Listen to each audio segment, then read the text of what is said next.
bom dia, turma, tudo bem? Vamos já início a nossa aula de literatura de hoje. Pessoal, a gente vai retornar aí a terceira geração, certo? Que a gente viu aí uma parte da introdução, né, na aula passada.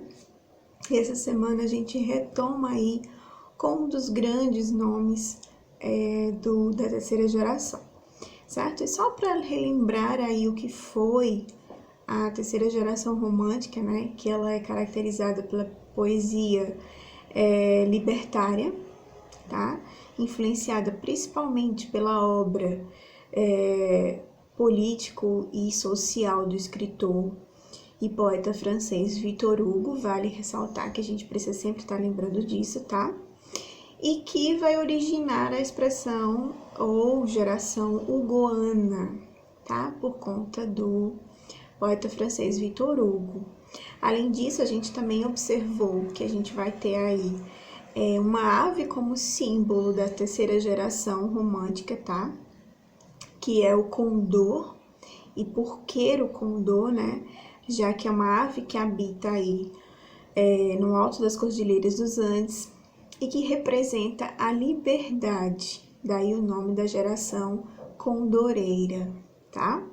A poesia dessa geração ela é combatida aí e prima pela denúncia, tá? Das condições dos escravos na época que estava acontecendo, a decorrência do símbolo econômico também brasileiro, que é baseado no trabalho escravo, tá? Então, a gente vai ter aí essas duas expressões, tá? Ou a geração hugoniana ou a geração condoreira por conta do pássaro condor, tá? Os poetas dessa geração também clamam por uma poesia social, tá? Em que a humanidade ela trabalha sempre por igualdade, por justiça e por liberdade. E na aula de hoje a gente vai analisar aí o legado literário deixado pelo grande expoente dessa geração, que vai ser Castro Alves, tá?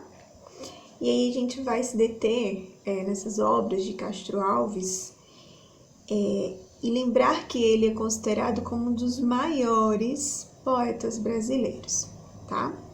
Seus poemas estão entre os mais lidos do nosso país e grande parte deles se caracteriza pelo espírito humanista, tá? Pelo ideal de liberdade e por sua luta abolicionista, tá? Castro Alves tornou-se conhecido como poeta dos escravos e poeta da abolição, certo?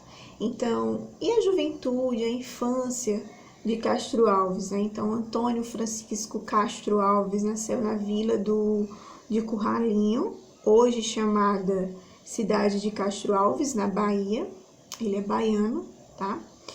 Ele nasceu em 14 de março de 1847, filho de Antônio José Alves, médico e também professor, o pai dele era médico e professor, e de Clélia Brasília da Silva Castro. Em 1854, a sua família mudou-se para Salvador, tá? Pois seu pai ele tinha sido convidado aí para lecionar na Faculdade de Medicina. Em 1858, ingressou no ginásio baiano, onde foi colega de Rui Barbosa. Demonstrou vocação apaixonada precoce pela poesia. Em 1859, ele perde a sua mãe. No dia 9 de setembro de 1860, com 13 anos, recitou a primeira poesia dele em público, tá? Em uma festa na escola, ele faz esse recital, essa primeira poesia, tá? Então, a vocação para a literatura, ela manifesta-se em Castro Alves desde cedo, tá? No dia 24 de janeiro de 1862, seu pai se casa com uma viúva, Maria Ramos Guimarães. Então, ele vai para o segundo casamento.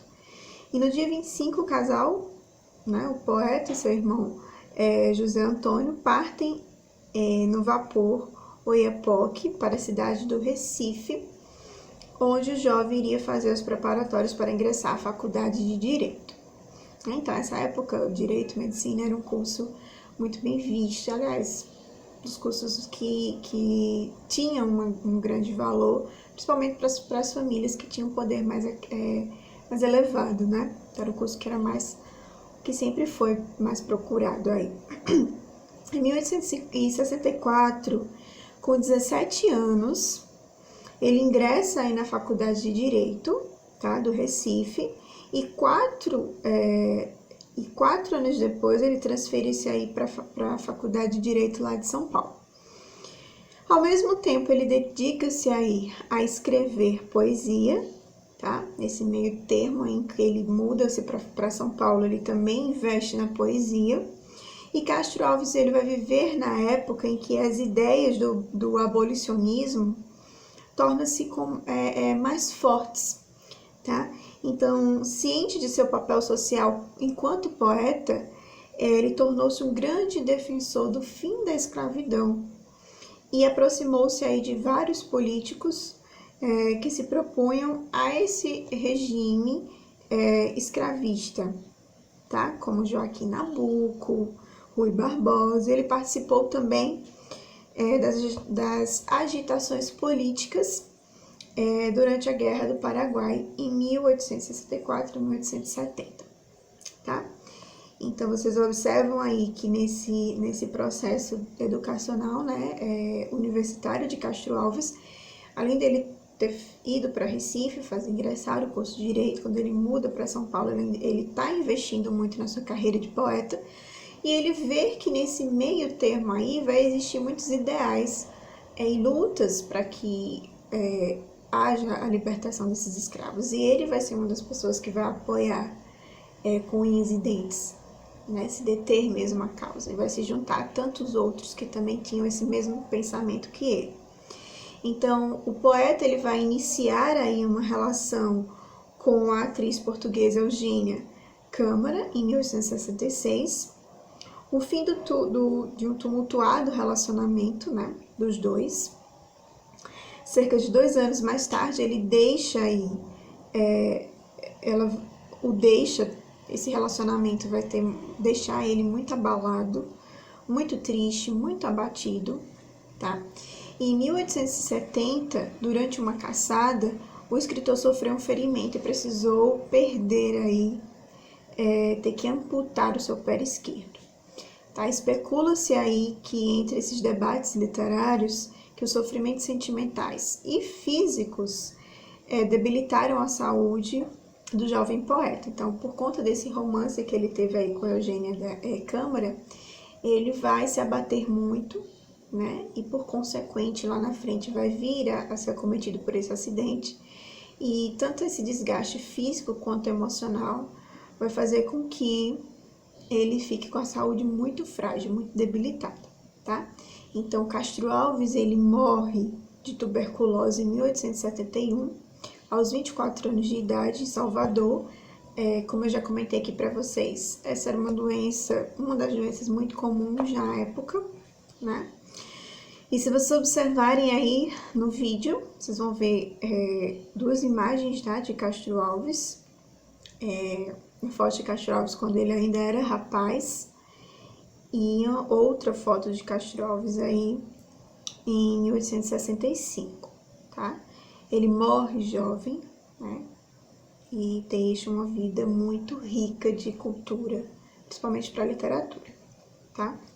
Então, após o rompimento do relacionamento em 1870, Castro Alves volta para Salvador, onde ele vai publicar Espumas Flutuantes, tá? O único livro editado em vida, onde ele vai apresentar uma poesia lírica, exaltando o amor sensual e a natureza, como no poema Boa Noite. Vale se lembrar aí que esse poema, como a gente já tinha discutido, desse amor aí, não é aquele amor idealizado, tá? É o amor que foi realmente vivenciado. Então, eu vou recitar aí para vocês e vocês acompanham aí no vídeo. Olha só. Boa noite. Boa noite, Maria. Eu vou embora. A lua nas janelas bate em cheio. Boa noite, Maria. É tarde, é tarde. Não me apertes assim sobre o teu seio. Boa noite. e tu dizes boa noite. Não me digas assim, põe entre beijos, mas não me digas descobrindo o peito, mar de amor onde vagam meus desejos. Então a gente observa aí que ele está fazendo uma despedida, né? Sem muito querer, sem muito desejo. Então, as características da obra de Castro Alves, como a gente já falou, ele é a maior figura do romantismo da terceira geração, tá? Ele vai desenvolver uma poesia sensível aos problemas sociais e ao tempo e defendeu aí grandes causas da liberdade e da justiça. Esse vai ser um dos grandes lemas que a gente vai observar nas poesias de Castro Alves, tá? Ele denunciou a crueldade aí dos escravos e clamou pela liberdade, dando ao romantismo um sentido social, tá? E revolucionário que aproxima aí o romantismo da fase do realismo, tá? Sua poesia era como um grito explosivo a favor dos negros, sendo isso denominado poeta dos escravos, e sua poesia é classificada como poesia social, tá? Que aborda o tema do inconformismo e da abolição da escravatura, tá? Através da inspiração épica e da linguagem ousada e dramática, como nos poemas Vozes da África e Navio Negreiro. As obras dos escravos de 1883, que ficou inacabada devido à sua morte. Então, ele não conseguiu aí concluir, tá? Por conta da sua morte, né? Precocemente, aos 24 anos. E eu vou trazer um trechinho do Navio Negreiro para que vocês possam ver aí, vocês acompanham no vídeo também, tá? Então, a gente tem: era um sonho dantesco, o tombadilho, que das luzes avermelha o brilho, em sangue a se banhar. Tinir de ferros, estalar de açoite, legião de homens negros como a noite, horrendos a dançar. E ri-se a orquestra irônica, estridente, e da rotina fantástica a serpente, faz doidas espirais. Se o vento arqueja e se o chão resvala, ouvem-se os gritos e o chicote estala, e voas mais e mais. Então, a gente percebe aí, né, que ele vai descrevendo a vida mesmo dos escravos, a forma como eles vêm sendo tratados, né? Quando ele coloca aqui que horrendos a dançar, mas a dançar por conta da dor, né, dele de estar se movimentando por conta das chicotadas nas costas. Então ele faz essa denúncia bem clara, bem nítida, né, bem exposta. Então Alves aí ele assume alcunhas conforme a disposição e a temática dos seus como, por exemplo, poeta do amor ou poeta lírico, tá? A mulher não aparece distante, não aparece sonhadora e intocada, como a gente viu na primeira e principalmente na segunda geração, tá? Como em outros autores românticos que a gente já tinha discutido. Como se observa aí nos versos a mulher aí ela é real, tá? Ela realmente houve aí a relação, houve o contato entre ambos, então não é aquela fantasia, tá? Ele também vai ser o poeta da natureza, tá? Como se observa nos versos Baile na Flor e Crepúsculo Sertanejo, onde enaltece aí a noite e o sol como símbolos de esperança e de liberdade. Então, eu vou recitar também alguns poemas aqui e vocês acompanham aí, tá bom? Olha só. Que belas as margens do rio possante, que o largo espumante campeia sem par. Há lindas bromélias nas flores doiradas, há silfos e fadas que fazem seu lar. E em lindos cardumes sutis vagalumes, acendem os lumes para baile na flor. E então, nas arcadas do pétalas doiradas, os grilos em festas começam orquestras febris a tocar. E as breves falenas vão leves serenas em bando girando, valsando, voando no ar. E a gente vai para Crepúsculo Sertanejo, onde ele diz o seguinte: a tarde morria, nas águas barrentas, as sombras das margens deitavam-se longas. Na esguia atalaia das árvores secas, ouve-se um triste chorar de arapongas. A tarde morria, dos ramos das lascas, das pedras dos líquens, das eras dos cardos, as trevas rasteiras como o ventre da terra, saíam, quais negros cruéis leopardos. A tarde morria, mas funda nas águas, lava-se a galha do escuro e ganzeiro. Ao frescor arrepio dos ventos cortantes, em músico estalo rangia o coqueiro. Sussurro profundo, marulho gigante, talvez um silêncio, talvez uma orquestra, da folha do cálice, das asas do inseto, do átomo a estrela, do verme a floresta.